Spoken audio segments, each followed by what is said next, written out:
오늘 읽었던 우리 요한계시록 5장 1절부터 6절까지 말씀을 통해서 죽임당한 어린 양이라 하는 제목으로 하나님의 말씀을 전하겠습니다. 요한계시록이 기록되는 그 시기에 그 초대교회 성도들에게 큰 박해가 있었습니다. 근데 박해가 짧은 기간 동안 이루어지지 않고 한 300년 기간 동안 박해가 이루어지게 돼요. 여러분 잘 아시는 기독교가 공인되는 313년 되기 전까지 긴 박해가 있게 됩니다. 그래서 사도 요한은 지금 박해를 당하고 있는 성도들과 향후 앞으로 박해를 당하게 될 성도들에게 뭔가 하나님의 메시지를 전해줄 필요가 있어요. 성도들의 마음속에 어떤 마음이 드냐면 너무 우리가 무능하게 보이는 거예요. 우리가 예수님처럼 십자가에 매달려 죽기도 하고 고문을 당해 죽기도 하고 재산을 빼앗기고 그런 일들이 기독교인들에게 다가올 거거든요. 그때 성도들의 마음속에 왜 우리가 이렇게 무능한가? 이렇게 죽어도 되는 것인가? 또 이 일은 언제 끝나는 것인가? 알 수가 없잖아요. 그때 살아가는 성도들 입장에서는 우리는 예수 믿으면 잘 되는 줄 알고 천국 가고 좋은 건 줄 알았는데 예수 믿는 게 이렇게 힘든 건가 싶어가지고 성도들의 마음속에 크게 갈등이 있고 배교하는 성도들이 상당히 많았을 겁니다. 그때 그 성도들에게 위로의 말씀을 주는 거거든요. 현실의 모습은 봐라. 너희들이 무능해 보이고 지는 것처럼 보이지만 하나님 나라에 가서 봐라. 사도 요한은 그 성령의 인끌임 가운데서 열린 문 가운데로 해서 하나님 나라로 올라가서 봤거든요. 영적으로 올라가 보니까 성도가 결코 진 게 아니고 도리어 승리한 거고 하나님의 위로가 거기서 있다는 사실을 깨닫게 됐거든요. 사도 요한은 자기가 본 그 계시를 기록을 한 겁니다. 성도들에게. 여러분 우리가 결국 지는 거 아닙니다. 우리가 무능한 거 아니고 예수님도 실패한 거 아닙니다. 걱정하지 마시고 이 믿음의 길을 잘 가십시오. 그게 이제 우리가 요한계시록에 나와 있는 중심적인 내용이거든요.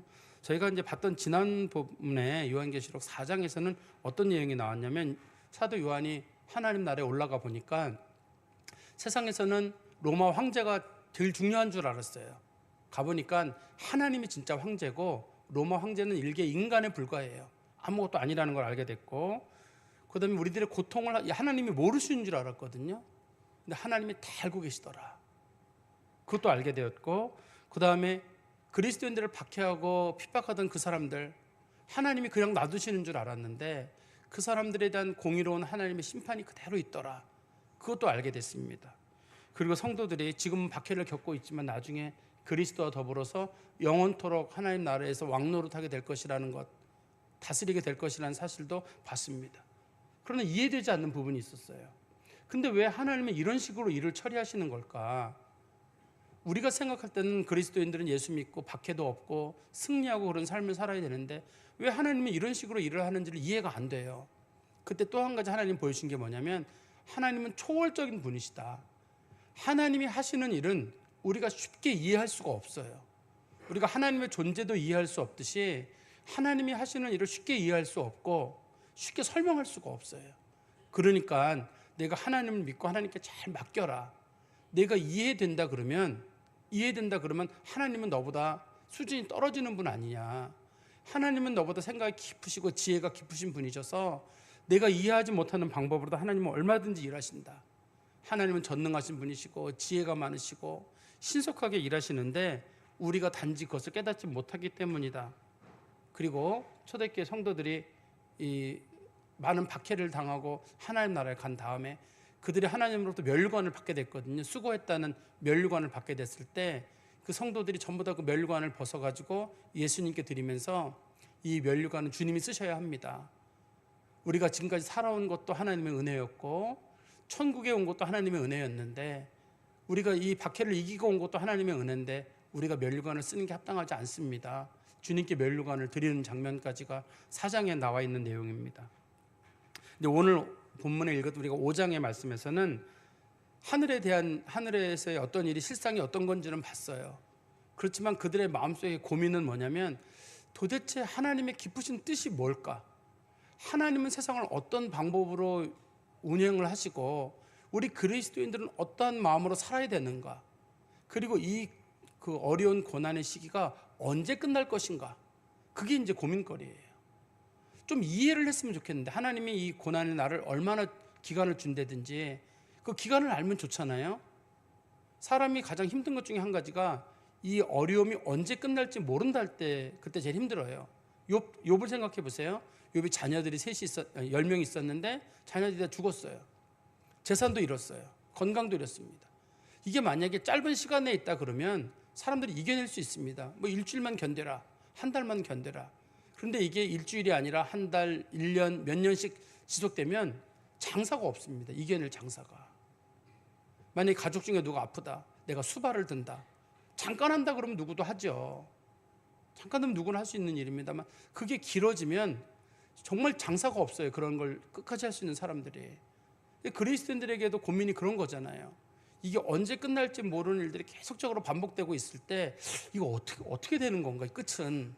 그게 너무너무 궁금한 거예요. 그런데 오늘 말씀에서 그 결론이 나와요. 이렇게 하나님께서 이렇게 끝을 내실 것이다. 그리고 하나님이 일하시는 방법에 대해서도 오늘 본문이 잘 설명하고 있거든요.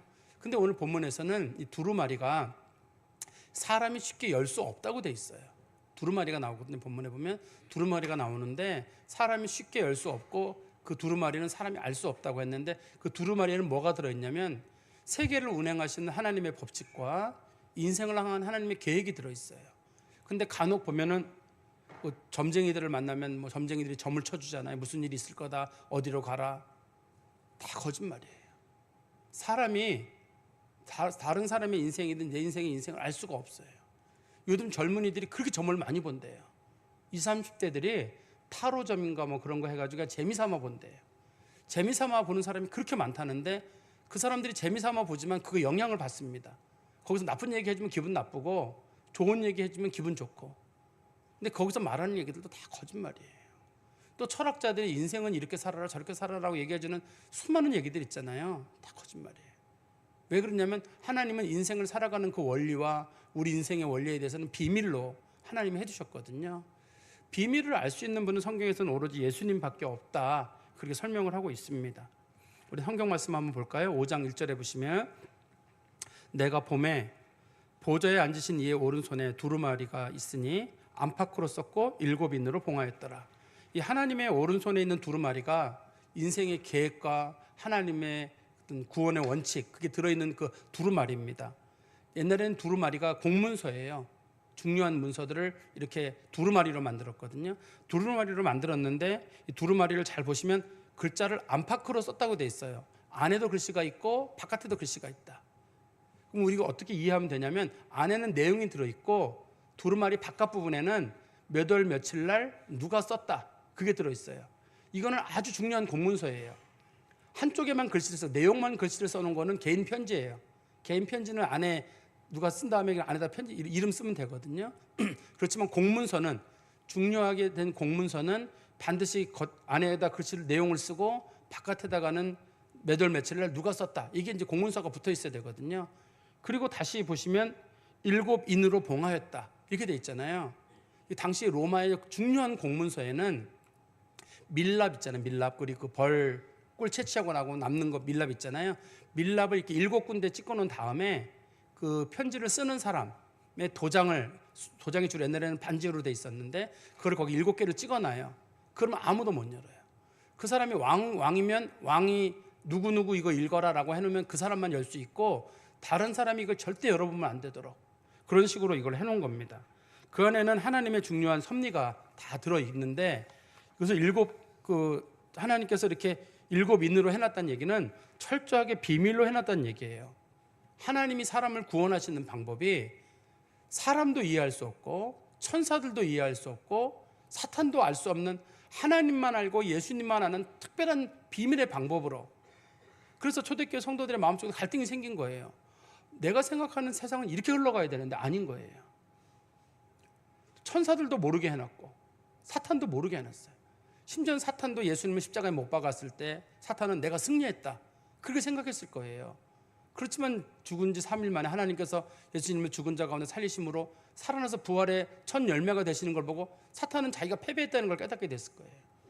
자기가 예수를 십자가에 못 박으면 자기가 이기는 줄 알았거든요. 그렇지만 예수님 살리시니까 결과적으로 사탄은 패배하게 되고 이제는 그리스도가 세상을 다스리는 하나님의 나라가 우리 가운데 이루어지게 됩니다. 그래서 우리 성도들이 세상을 사는 동안에는 정말 답답한데 비밀로 되어 있기 때문에 답답한 건 다 마찬가지예요. 내 인생이 앞으로 어떻게 될지 지금 문제가 어떻게 풀어질지 아무도 몰라요. 답답한 가운데 있는 건 누구나 마찬가지고 그걸 시원하게 풀어준다고 하는 사람들은 다 사기꾼이에요. 인생의 문제는 아무도 모릅니다. 아무도 모르고 단지 우리는 하나님이라는 선하신 분이 계시기 때문에 그분에게 인생의 문제를 맡길 수는 있습니다만 인생의 문제가 이렇다 저렇다 설명을 할 수 있는 사람은 아무도 없습니다. 그런데 이 문제는 두루마리가 있는데 7인으로 봉해놨어요. 그럼 그게 무슨 소용이 있어요? 그 안에 인생의 중요한 비밀과 그다음에 하나님의 섭리에 관한 내용이 들어있다는데 누군가가 그걸 열어줘야지 내용을 볼 거 아니에요. 아무리 좋은 내용이 들어있는데 아무도 열지 말아라. 그러면 사람들이 답답할 거거든요. 우리 한번 성경 보세요. 2절에 또 봄에 힘 있는 천사가 큰 음성으로 외치기를 누가 그 두루마리를 펴며 그 인을 떼기에 합당하냐. 큰 힘 있는 천사가 얘기하는 거예요. 이거 뗄 수 있는 사람이 누가 있느냐. 그리고 말하기를 3절입니다. 하늘 위에나 땅 위에나 땅 아래에 능히 그 두루마리를 펴거나 보거나 할 자가 없다.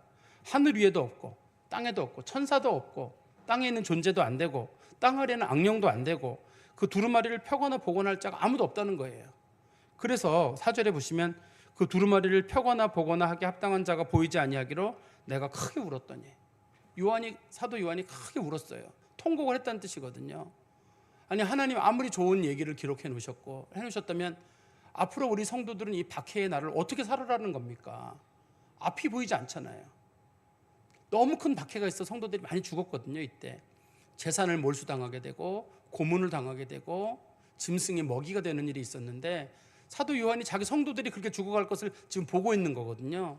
보면서 그 교회 목회자로서 우리 성도들이 하나님 이렇게 죽어가는데 하나님 인생의 원리라도 알려주고 이겼는지 졌는지라도 알려주면 우리가 좋을 텐데 왜 하나님 알려주지 않습니까? 그래서 사도 요한이 크게 울었다고 성경이 설명하고 있는 겁니다. 그때 5절에 거기 보면 답이 나오죠. 장로 중에 한 사람이 내게 말하되 울지 말라. 울지 말라고 한 이유는 유대 지파의 사자 다윗의 뿌리가 이겼으니 그 두루마리와 그 7인을 떼시리라 하더라.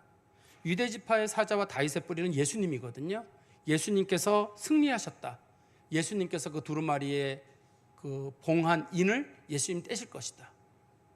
누가 승리했냐면 예수님이 승리하셨는데 결과적으로 다 가보면 예수님이 승리하신다. 예수님이 지는 것처럼 보이지만 예수님 반드시 승리하시고 예수님이 그 봉인을 떼셔가지고 그 안에 들어있는 모든 것들을 우리 가운데 공개하신다는 뜻이에요. 그런데 이 본문에 유대 지파의 사자란 말이 나오잖아요. 유대 지파의 사자란 말은 창세기 49장 9절에 보면 그 야곱이 자기 아들들에게 이제 축복 기도를 할 때 유다는 창세기 49장 9절입니다. 유다는 사자 새끼로다.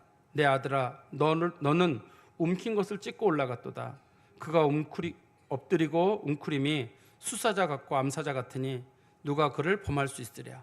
이 유다 지파의 사자를 설명한 것이 메시아의 그 출현에 대한 내용이거든요. 메시아가 오셔가지고 사자처럼 활동할 것이다라는 그런 내용이에요.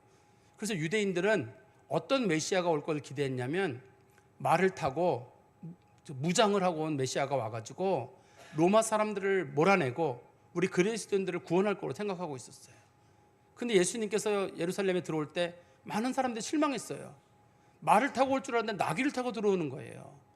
그 사람들이 예수님을 배신하게 된 것은 자신들이 생각하는 메시아는 말을 타고 사람들하고 무장을 하고 그렇게 들어와야 되는데 나귀 타고 12명의 제자들하고 덜덜덜 들어오는데 이 모습 보고 사람들이 크게 실망한 거예요. 저 사람 메시아일 리가 없다.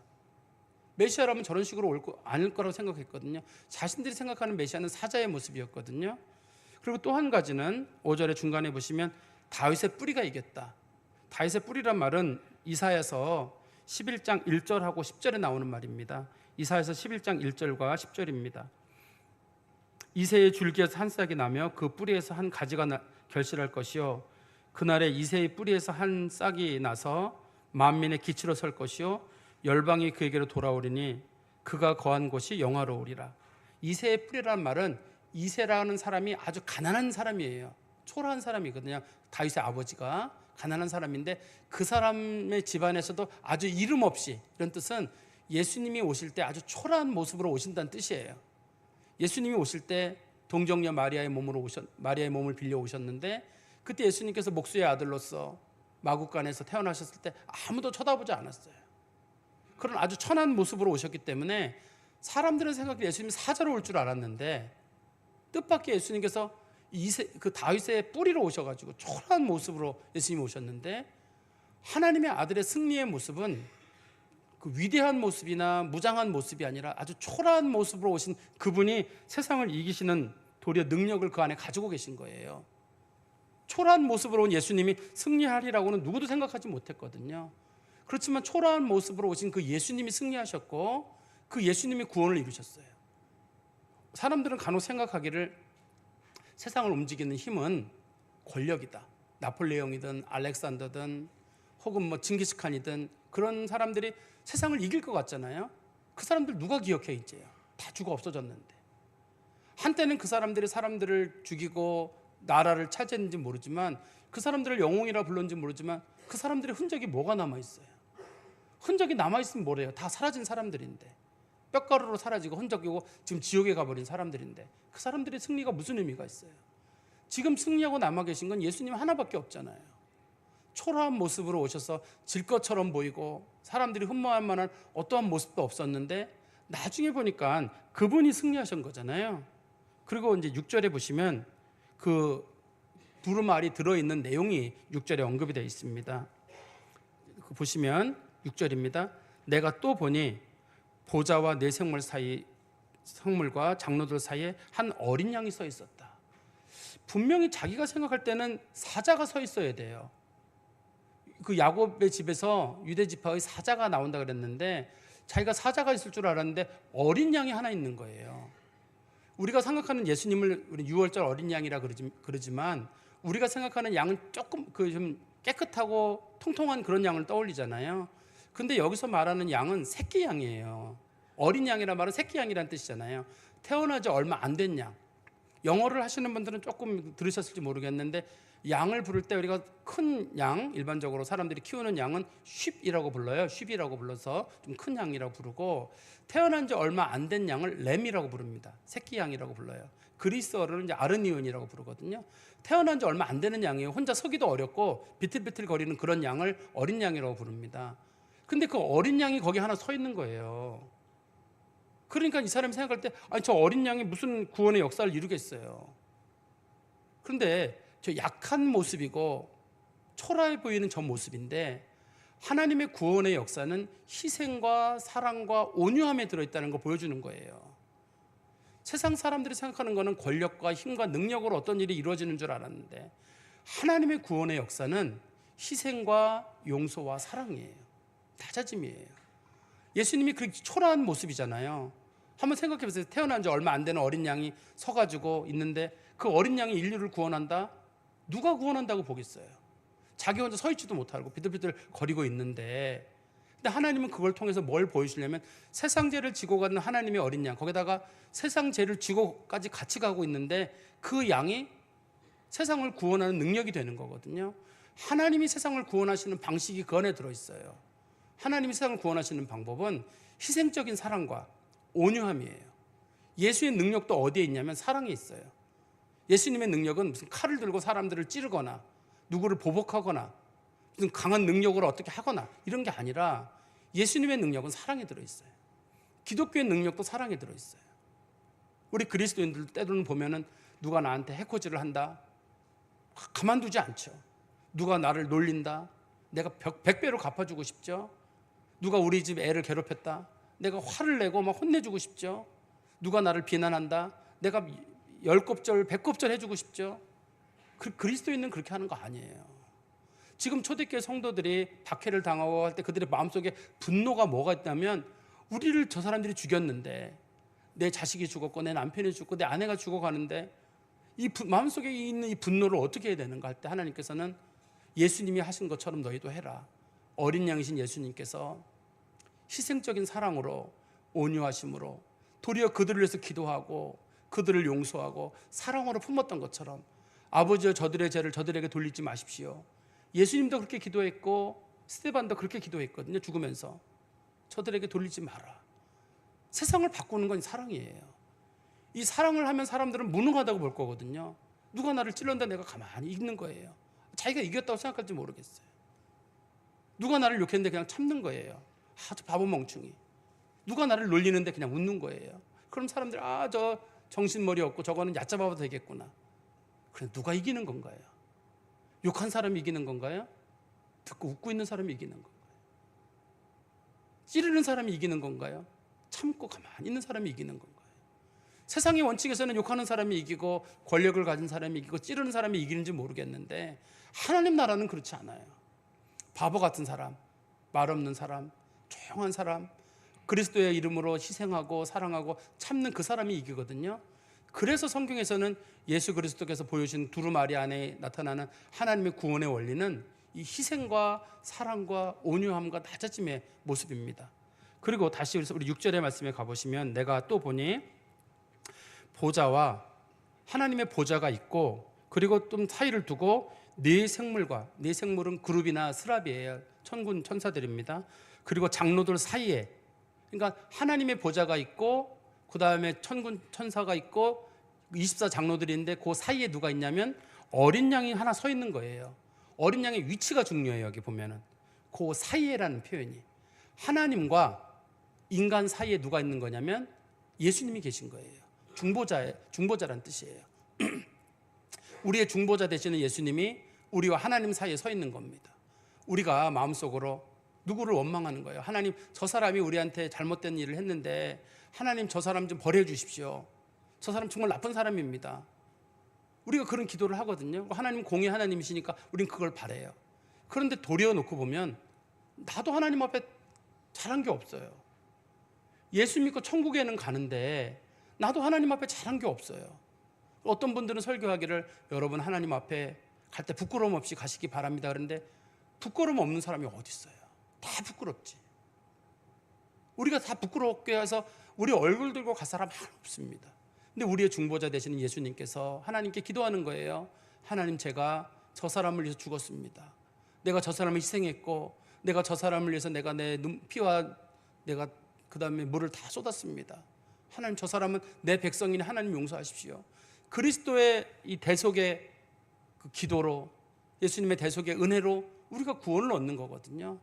하나님과 우리 사이에 이 예수님이 계셔서 우리의 중보자가 되셔서 우리를 위해서 계속적으로 중보 기도를 해주시고 우리의 중보자로서 우리가 하나님 앞에 나아갈 수 있는 담력을 얻을 수 있도록 은혜를 주시는 분이 예수님이시라는 뜻이에요. 그리고 우리 그리스도인들은 어떤 어려운 일 당할 때 내 힘으로 푸는 거 아닙니다. 중보자 되시는 예수님께 기도하는 거예요. 억울한 일 많을 때도 주님 들으셨죠? 이런 일 당했습니다. 주님 보셨죠? 이런 일이 있었습니다.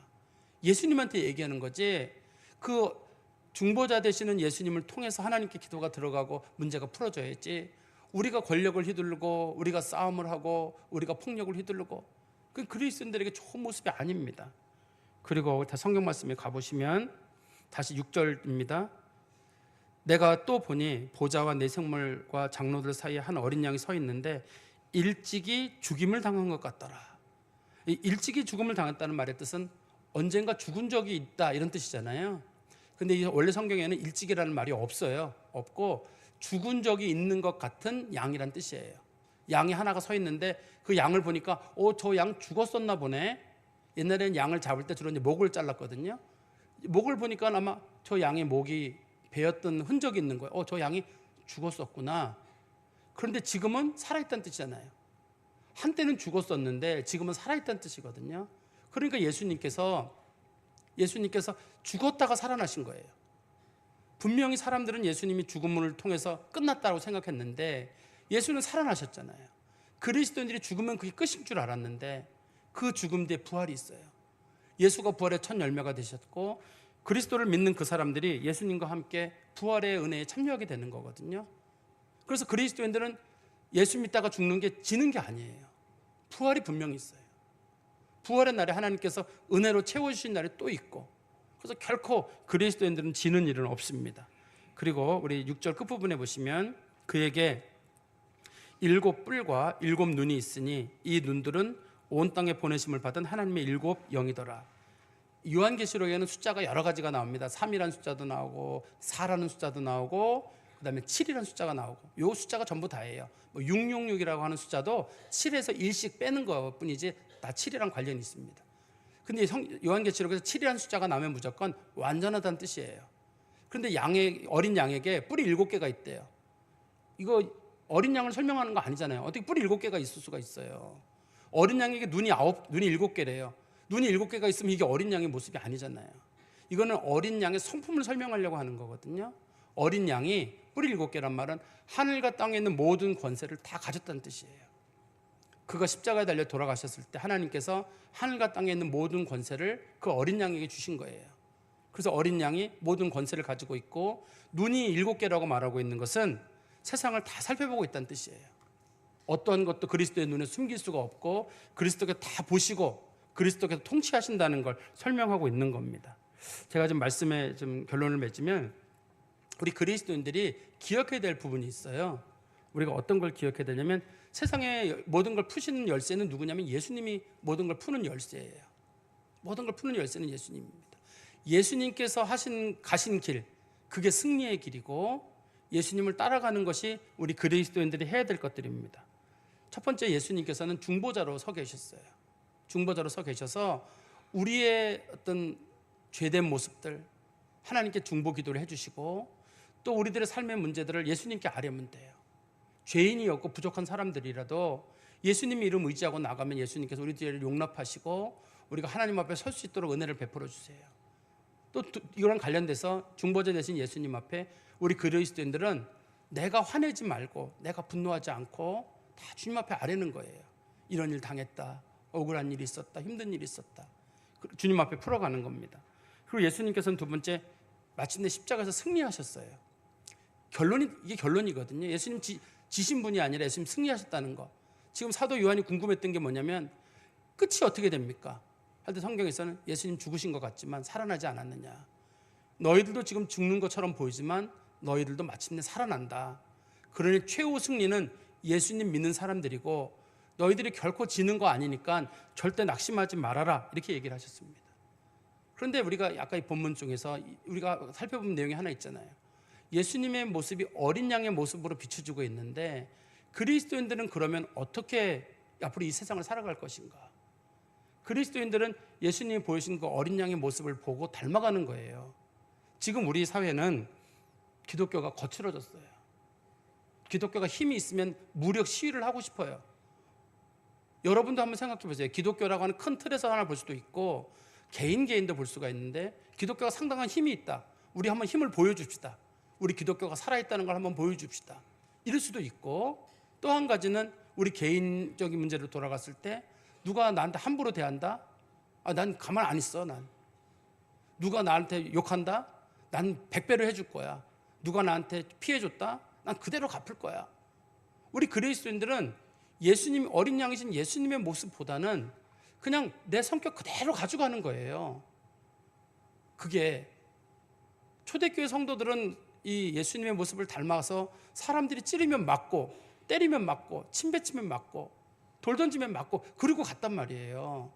근데 이 예수님이 보여주던 그 본을 본받는 게 아니라 우리는 우리의 성질대로 살려가려고 하는 거예요. 어린 양이신 예수님께서는 우리들에게 보여주는 게 뭐냐면 얘들아 끝까지 참아라. 끝까지 희생해라. 지는 게 이기는 거고 죽는 게 사는 길이다. 겸손해라. 연약한 게 결코 지는 게 아니다. 주님은 그렇게 말씀하시거든요. 그러니까 기독교가 간혹 사회로부터 압박을 받을 때 기독교인들이 마음속에 화가 나죠. 왜 이 사람들이 기독교를 이렇게 박해하는가. 그렇지만 기독교회는 그럴 때 기도하는 거예요. 기독교가 무슨 시위를 하거나 사회를 하면서 뭐라고 소리를 지르거나 크게 조심하셔야 돼요. 우리 사회에도 보면 굉장히 그렇게 좀 과격하신 분들이 많이 있으시거든요. 그것이 뭐 보수적이든 진보적이든 떠나서라도 그리스도교인들은 조심하셔야 돼요. 우리 기독교인들이 가야 할 길은 어린 양이신 예수님이 보여준 그 길이에요. 그게 가슴 아프고 눈물 나는 일일 거예요. 그래서 사도 요한도 그걸 보고 큰 소리로 울었다고 얘기를 하는 걸 겁니다. 이렇게 슬픈 일들이 우리 가운데 있는 것 때문에. 그렇지만 그리스도인들은 세상을 사는 방법이 달라요. 원수인데 저 사람이 분명히 용서해야 돼요. 그게 저 사람이 날 얕잡아 보고 있거든요. 다 알아요. 참는 거예요. 내가 참으면 저 사람이 나 더 심하게 할 수 있어요. 참아요. 하나님 나라가 있어요. 참는 게 지는 것 같잖아요.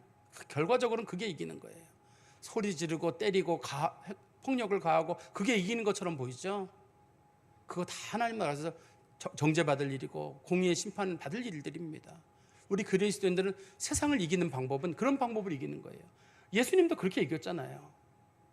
예수님도 십자가 묵묵히 지고 가셨고 사람들이 채찍으로 예수님 때리셨고 그 채찍 끝에 쇠가 달려 있거든요.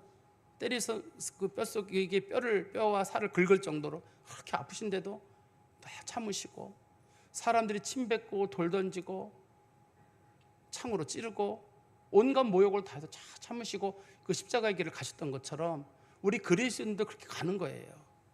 그게 결코 실패가 아니라 그게 승리예요. 여러분들 이 말씀 좀 마음에 깊이 두시고 죽임 당하신 어린 양이 가시는 길, 그런데 그가 마침내 부활하셔 승리자가 되셨던 것처럼 예수님을 따라가는 성도들에게 승리가 있습니다. 마음에 두시고 사시기를 간절히 소망합니다. 기도하겠습니다. 하나님 아버지, 저희들이 우리 주 예수 그리스도의 본을 본받다 예수님께서 가신 것처럼 인생의 길을 가게 하시고 세상 사람들이 말하는 승리와 세상 사람들이 말하는 인생의 방법을 쫓아가지 아니하도록 저희를 붙잡아 주시옵소서. 때로는 저희들의 성품이 드러나고 저희들 하고 싶은 대로 할 때가 많이 있습니다. 그렇다 할지라도 예수님께서 보여주신 것은 끝없는 사랑과 용서와 희생과 죽음과 연약함과 온유함과 낮아지심으로 마침내 승리를 이루셨던 것처럼 우리 그리스도인들 억울하고 힘든 일들 참 많고 답답한 일 많아도 끝까지 잘 참고 믿음의 길을 갈 수 있도록 그리스도인의 정체성을 결코 잊지 아니하도록 저희들에게 은총을 베풀어 주시옵소서. 예수 그리스도의 이름으로 기도하옵나이다. 아멘.